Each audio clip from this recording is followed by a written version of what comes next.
Bom, vou falar do segundo desafio do processo de emagrecimento, que são as distorções cognitivas. Mas antes eu vou explicar para vocês qual a abordagem que direciona meu trabalho, que é a terapia cognitivo-comportamental, mais conhecida como TCC. A terapia cognitivo-comportamental é uma abordagem de primeira linha para casos de ansiedade, depressão, transtorno bipolar, obesidade e emagrecimento, e ela tem uma premissa de que os nossos pensamentos influenciam diretamente a nossa forma de se comportar e também que os nossos comportamentos influenciam a nossa forma de sentir e a nossa forma de pensar. E o que são pensamentos? Pensamentos é tudo aquilo que vai passando na sua mente ao longo do dia. É eles que nos ajudam a julgar situações, tomar decisões, ele que torna o processo mais rápido ali das situações que a gente tem que fazer durante o dia a dia. Mas alguns desses pensamentos, eles são pensamentos automáticos. O problema desses pensamentos automáticos é que geralmente eles não estão coerentes com a realidade, o que faz com que a gente tenha uma distorção cognitiva e um aumento ali na nossa ativação emocional. E o que é uma distorção cognitiva? Distorção cognitiva é um erro de pensamento que vai influenciar diretamente o nosso comportamento, vai fazer com que a gente tenha um comportamento ali mais disfuncional para a situação. O primeiro pensamento que eu vou trazer aqui para vocês é um pensamento que a gente pode encontrar na literatura uma variabilidade de nome, que é pensamento dicotômico, pensamento 880, tudo ou nada, preto no branco. Ele basicamente é quando você pensa assim, se eu comer um brigadeiro, eu já estraguei tudo. Se eu não faço bem feito, então é melhor eu nem fazer. Então você percebe que são pensamentos muito dicotômicos, polarizados. Isso faz com que você não enxergue o caminho do meio. Será que se realmente você comer um brigadeiro, um pedaço de bolo, isso significa que você realmente estragou toda a sua dieta? Ou foi uma situação isolada que aconteceu? Então você percebe que é um pensamento polarizado e que vai influenciar você a continuar sem o seu plano alimentar. Isso faz, se você não percebe que você tem esse tipo de pensamento, você acaba ficando dias dentro desse pensamento mais polarizado. Isso vai te afastando ali do seu processo de emagrecimento, dos resultados que você gostaria. Esse pensamento ele é tão prejudicial que eu vou trazer um outro exemplo, fora do contexto de emagrecimento, talvez para ficar um pouco mais claro. Então imagina que você separou ali dentro da sua caixinha ali no banco um valor de R$100 para comprar determinado objeto ali. E aí você tá andando no shopping, na rua, enfim, você vê uma pulseira e essa pulseira custa R$20, aí você fala, vou comprar essa pulseira. Imagina você olhar pra sua conta e falar assim, se eu gastei R$20 mesmo, então é melhor eu já gastar tudo. Então você percebe que é um pensamento muito polarizado? Será que realmente, o que vai fazer diferença? Eu recuperar esses R$20 ou eu gastar todos esses 80 que ficaram lá na conta? Então percebe que ele pode ser um pensamento ali muito, que pode trazer muitos prejuízos ali no seu comportamento, enfim. O segundo pensamento, que é uma distorção cognitiva, é o que nós chamamos de rotulação. É quando eu me rotulo para uma determinada situação.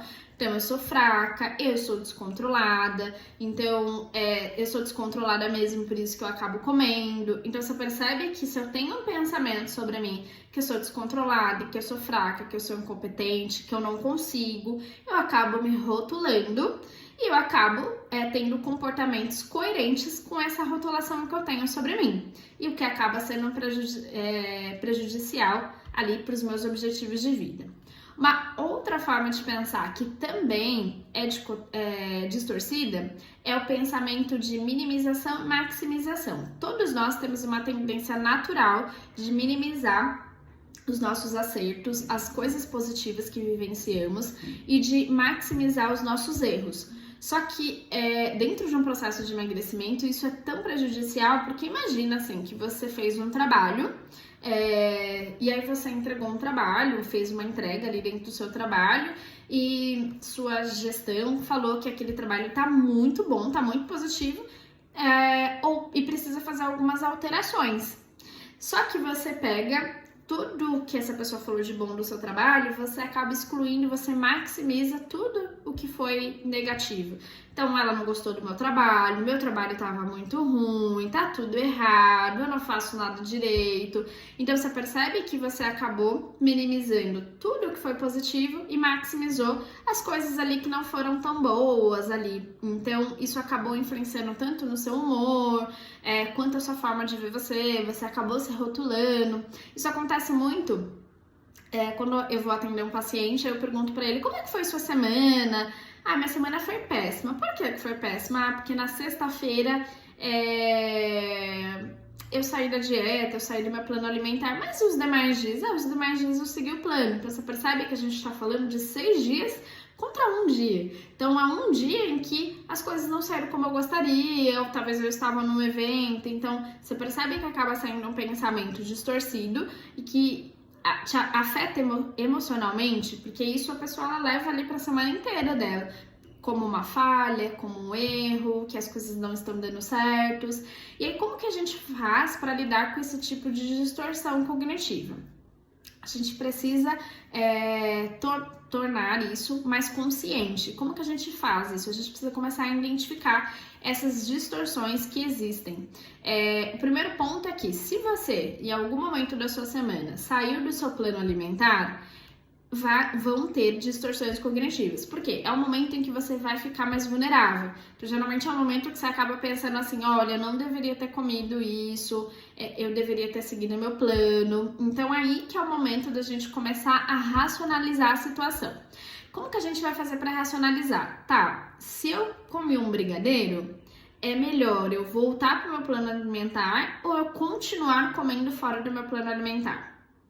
Como eu me sentiria na próxima semana se eu voltasse para o meu plano alimentar na próxima refeição? Como eu me sentiria se eu não voltasse para o meu plano alimentar na próxima semana? Então, começa a racionalizar, construir questionamentos sobre aquilo que você está pensando. Algo que pode ajudar é você ter um diário, aquele bloco de notas que eu mencionei anteriormente, aquele grupinho no WhatsApp para você anotar no papel, escrever isso que você está pensando, porque isso vai te ajudar a racionalizar e entender se aquilo realmente é só um pensamento ou é um fato, se realmente você estragou tudo ou se foi só um pensamento ali distorcido, tá? Outra pergunta que pode te ajudar muito, o que eu falaria para minha melhor amiga se ela falasse que comeu um brigadeiro e que tá estragando toda a dieta pra ela? Então, percebe que a gente pode tratar muito melhor os nossos amigos, as pessoas que nós amamos, e ser muito duros conosco nessas situações que a gente entende como falha, a gente pode se criticar muito. Isso também pode fazer com que a gente se ative muito mais emocionalmente, e de fato a gente não resolve, porque você percebe, a gente fica ali na crítica, ali se criticando e eu de fato não tô resolvendo a situação. É diferente de olhar para esse contexto, tá, eu comi um brigadeiro aqui, o que eu vou fazer então na próxima refeição? Eu vou continuar fora do meu plano alimentar ou eu vou voltar pro meu plano alimentar? O que tá mais coerente ali com a pessoa que eu quero ser? Um ponto bem legal aqui é a gente construir uma pessoa que a gente quer ser. Então, eu imagino que quem tá no processo de emagrecimento quer ser uma pessoa saudável. Então, essa pessoa ela pode ser uma referência. O que a pessoa saudável faria aqui depois de comer um brigadeiro? O que ela faria? Ela se criticaria? Ela voltaria para alimentação na próxima refeição? O que ela faria? Qual ação que ela tomaria? Isso pode te ajudar durante o processo de emagrecimento. Por quê? Durante o processo de emagrecimento, assim como qualquer processo de vida, nós vamos ter falhas. Nós somos falhos porque nós somos seres humanos e também, além das nossas falhas, a gente tem uma série de variáveis acontecendo o tempo todo. Se eu tenho a premissa de que as coisas elas precisam ser perfeitas, quando surgir uma falha, eu não vou saber lidar. É diferente de quando eu penso, esse processo vão ter falhas e que eu consiga lidar, que eu aprenda a lidar. É diferente, porque eu já olho para esse processo para a realidade dele. Agora, se eu olho falando que as coisas têm que ser perfeitas, se não for perfeito, então eu nem faço, muito provavelmente eu não vou fazer, eu vou continuar limitado. É o tipo de pensamento ali que a gente chama até de pensamento mais voltado ali para um perfeccionismo. Então, o perfeccionismo, ele acaba sendo aí um fator de limitação para os nossos objetivos. Não somente no processo de emagrecimento, tá? Isso até na nossa vida, nos nossos objetivos de vida. Bom, eu espero ter ajudado durante esse processo. Espero que você seja mais compassiva com você daqui para frente, que esse processo eles vão ter falhas. Então, é importante que você entenda isso, até porque você é humano, né? Você não é um robô, tá bom? Eu vejo você na próxima aula. Um beijo, tchau, tchau!